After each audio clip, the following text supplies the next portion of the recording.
We do have one, real positive that we got at the end of last week amidst all of this COVID stuff. We finally got a Kemba timeline. We got a Kemba timeline. Kemba's coming back. Kemba is, based off reports that we heard, prior to COVID, and which now has subsequently led to the Celtics practice facility being shut down.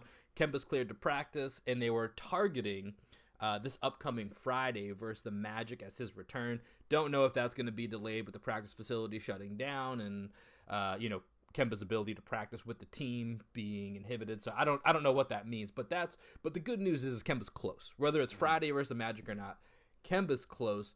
What does that mean to you that Kemba's on the precipice of returning? Hey, dropping the word precipice on Yo, us, trying to huh? keep up, my man. Trying to keep up.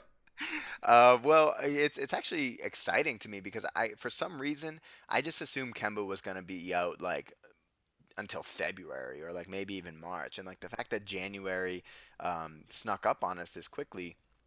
I'm excited to see him back, man. I kind of was expecting it to be like a KG type scenario where the Celtics just keep saying like, "Oh, he's gonna be back, he's gonna be Hmm. back, he's gonna be back," and then he just never comes back.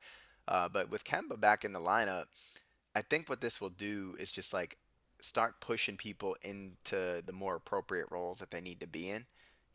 I think this will allow Marcus to not have to fight that urge to just be this like perfect point guard all the time because you can Hmm. see, I mean, that dude has been frustrated especially in second half of games lately where he just Yeah, like it can't. boiled over big time against the Wizards on Friday. That was probably his worst half of basketball. For sure, and there was a game a couple nights ago. I forget who we were playing, where he was also playing like an idiot, and he's just making these decisions where you're just like, "What the heck are you doing?" So I think Kemba's going to add, that element where everyone's going to start to get pushed into the appropriate roles. I also am excited to see what Brad ends up doing with the backup point guard position because I think it's pretty clear to everybody that Peyton Pritchard should be the backup point guard of the team, and Hmm. Jeff Teague is just breaking case of emergency because Jeff Teague, I thought he was going to add a lot more. He had a really strong start to the season, but he's been awful. He's been terrible. He runs a good pick and roll, but he's missing all of his floaters at the rim. Not even coming close on those. He's not getting to the line. He's not shooting threes well. So Jeff Teague is he's a nice guy to have at the end of your bench right now in case Kemba goes out. But Peyton Pritchard has surprised all of us, and I think Peyton Pritchard deserves that six-man role and deserves to be Kemba's backup from here on out. Yeah, I think by the end of the season, you'll probably that will be the expectation is that Pritchard will, and we even talked about this, already a week or two ago. Like as Pritchard was kind of making his ascent, what does this mean? It means he's stealing Jeff Teague's minutes. That's what it means. Is when the Celtics are fully healthy, he's in the process of stealing Jeff Teague's minutes. And I think as we work Kemba back in, I'm sure those minutes will still be split with Teague. But by the end of the season, as it's gone thus far, I would expect Pritchard to end up stealing those minutes. But circling back to just what it means to have Kemba back, you know, everybody was kind of, and you talked about the knee and what we were expecting this process to be like. I think all Celtics fans have PTSD from that Kevin Garnett situation, which I don't know if we're ever going to get over. If you take a star player and say there's knee injuries and you leave us in the dark about what that timeline looks like, that's all any Celtics fan is ever going to revert back to is worst case scenario that we were told it's indefinite and it becomes season ending type injuries. Yeah, And and you, it's not like they did it one time. They did it again a couple years later with Shaq. yeah, no, it's been an ongoing thing. So I mean, I think you're right to think of worst case scenarios, and so it's nice to see that the Celtics have weathered the storm thus far until this week. Going 7-3 in Kemba's absence, and now bringing him back into the fold, and you're bringing back a 20 point per game scorer. The Celtics have done a much better job in finding ways to score, and a lot of that's just the elevated play of the Jays.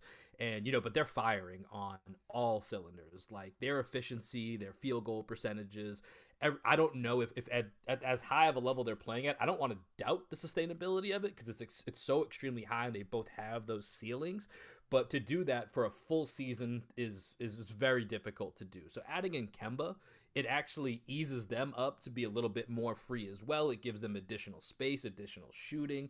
And, with Kemba, you're adding in 20 points per game. Like I said, the Celtics have done a much better job of finding points than, I thought they were going to be able to do early on, but even in the losses. So just to hit you with a couple numbers right now, in wins, Celtics are averaging just over 119 points per game.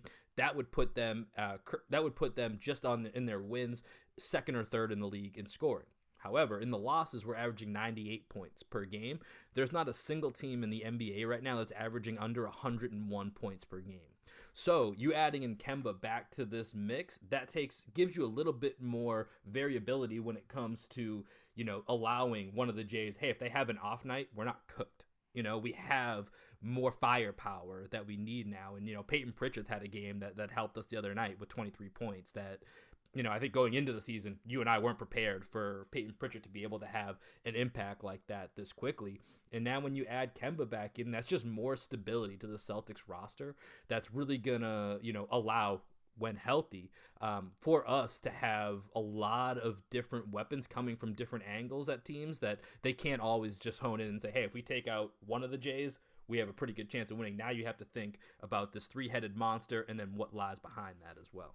Yeah, and I think with Kemba coming back, another thing I was just thinking about as you were talking was, is this the end of the two big lineup?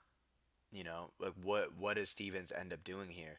Because when you look back at the beginning of this season and you're wondering why was Brad Stevens just like focusing on this two big lineup so much? Now we see Kemba was, on this timeline to come back sooner in the season than I think a lot of people expected. So like at what point in the season can you experiment with that two big lineup if not when Kemba's out? So maybe that was just one big experiment. Stevens was like, you know what, while Kemba's out, I'm going to try this out. On worst case scenario, if Kemba is out long term, will this work? So that's one possibility. And another thing is, will he stick with the two big lineup? So that's the second possibility. If Kemba comes back and obviously is going to be the starting point guard, then you have Kemba Walker, Jalen, Tatum, Tice, and Thompson. So now you got Peyton Pritchard and Marcus Smart coming off the bench. And if you decide to do that, that just like deepens your bench and deepens your rotation more than I think if you decide to push one of the bigs to the bench because of that log jam at the big position. Mm-hmm. So I think it actually makes sense to try this with Kemba, with the two big lineup because Kemba's not Marcus Smart. Kemba can stretch the floor. So with the two big lineup right now, one of the biggest issues is Marcus is the point guard and he can't stretch the floor. Right, so now you have three ball handlers that all can shoot. Tice has shown a little bit of an ability to stretch at least from 18 feet, not really to the 3 point line. So I'm excited to see what Stevens just decides to do with that.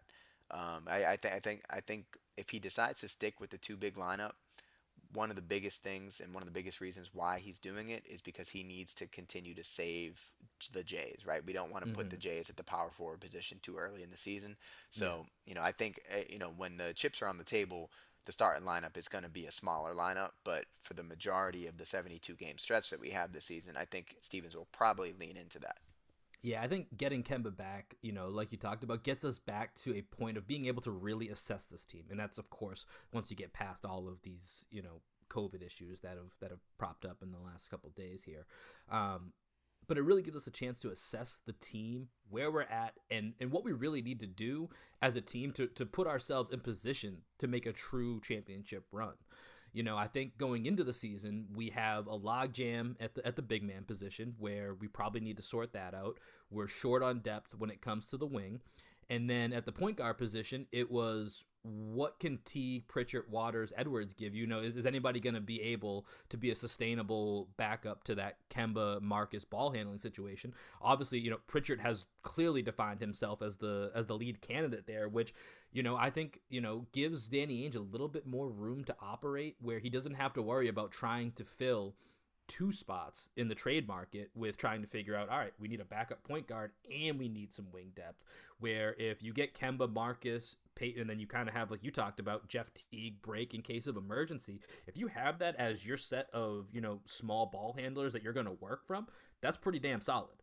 And so from that, you can then take as a front office your attention over to how do we build wing depth so that we can relieve some of the tension from the Jays. We can give them some additional, defensive support, give them a little bit more, help when it comes to rotations. And then you can worry about, maybe using some of your excess big men to help in that venture. So I think with Kemba coming back, we'll get a pretty clear definition of what the Celtics need to address before the trade deadline to set themselves up as a true championship contender.